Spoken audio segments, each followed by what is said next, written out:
February 1st, 2020, yourself, Dr. Fauci, the NIH Director Collins, and at least 11 other scientists were on a conference call to discuss the origins of COVID. A number of the scientists said that they were concerned that COVID was the result of a lab leak at the Wuhan Institute of Virology, and were concerned that a revelation of the lab leak theory would hurt their relationship with China. The CDC Director Redfield testified that he was not invited on this conference call, and he believes because he believed the lab leak theory was possible. 3 days later, on February 4th, 2020, 4 participants on the conference call authored a paper, Proximal Origin, which was sent to you for editing. Proximal Origin pushed the natural origin theory. On April 16, 2020, the NIH Director, Dr. Collins, emailed you expressing dismay that the Nature Medicine article, which was based on proximal origin, didn't suppress the lab leak theory, and asked you for more public pressure to suppress the lab leak theory. The very next day, in response to Dr. Collins' request to suppress the lab leak theory, you cited the Nature Medicine article, which discounted the lab leak theory from the White House podium. My question to you, sir, did you cite this article at the White House because the NIH director asked you to suppress the lab leak theory?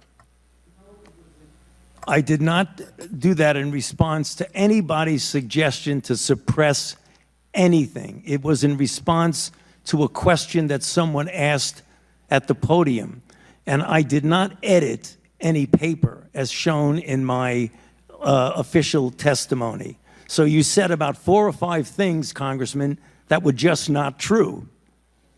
Well, we have emails to prove it. Well, you don't. Thank you, and I yield back.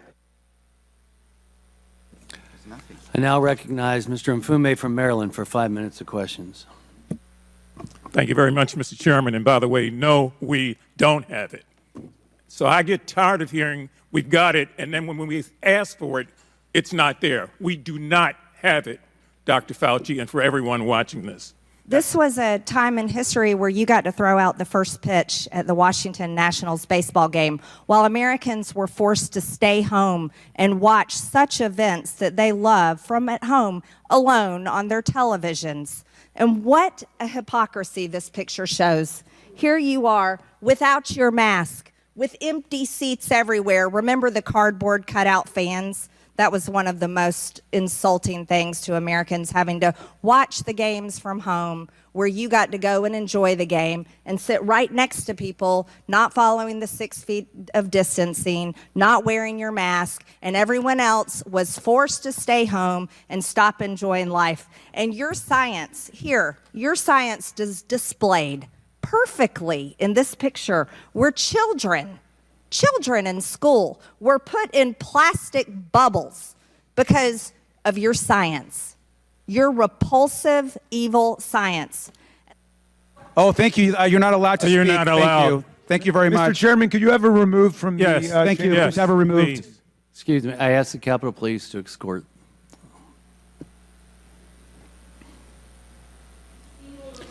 Yep, thank you. She can be removed.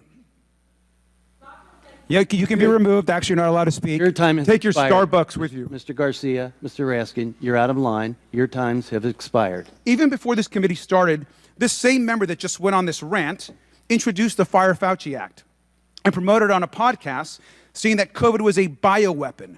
That is how insane some of these comments are. And I want to quote this. This is a quote from the same member. "I don't believe in evolution. These viruses were not making people sick until they created them. They weaponize these viruses to be able to attach to our cells and make us sick. It's a bioweapon." The "they created them," sir, is you. They are attacking you and our medical community for actually creating COVID that has caused the deaths of millions. And we know that these extreme comments are targeting public health officials across the country. I also want to show you this other comment. Same member who just attacked you. "The Fauci-funded Wuhan lab created the virus." This is so crazy and irresponsible. In this post, the same member of this committee is accusing you of orchestrating a global conspiracy to create COVID on purpose just to make people get vaccines. That you've done this, sir. This same member routinely promotes complete misinformation about vaccines and actually has encouraged the routine prevention of vaccinations that even eliminate diseases like the measles. Dr. Fauci, you've brought together our nation and the world's best and brightest scientists to take on COVID and create a vaccine that works. I want to ask you a question. I want to be crystal clear for the public. You brought together the world and America's best scientists. Do you believe that the vaccine that you all helped create and ensure is safe and effective for the public? Yes, and its track record has proven that. And do you also agree that it saved hundreds of thousands and possibly millions of lives in America and across the world? That is absolutely correct. And it's very clear that it's saved millions of lives here and throughout the world. The Europeans have done the same studies that we have, and the data are incontrovertible that they save lives. Sir, and do you think the American public should listen to America's brightest and best doctors and scientists, or instead listen to podcasters, conspiracy theorists, and unhinged Facebook memes? No, listening to people who you just described is going to do nothing but harm people because they will deprive themselves of life-saving interventions, which has happened.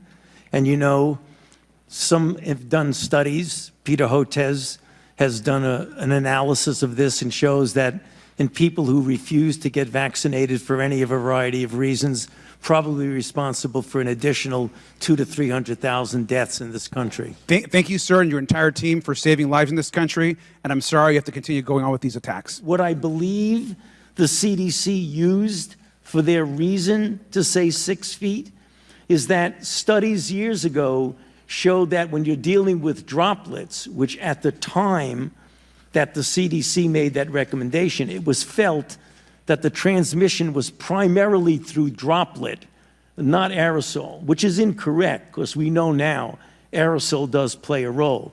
That's the reason why they did it. It had little to do with me since I didn't make the recommendation, and my saying there was no science behind it means there was no clinical trial that proved that. That's just one of the things that got a little distorted in the response to that.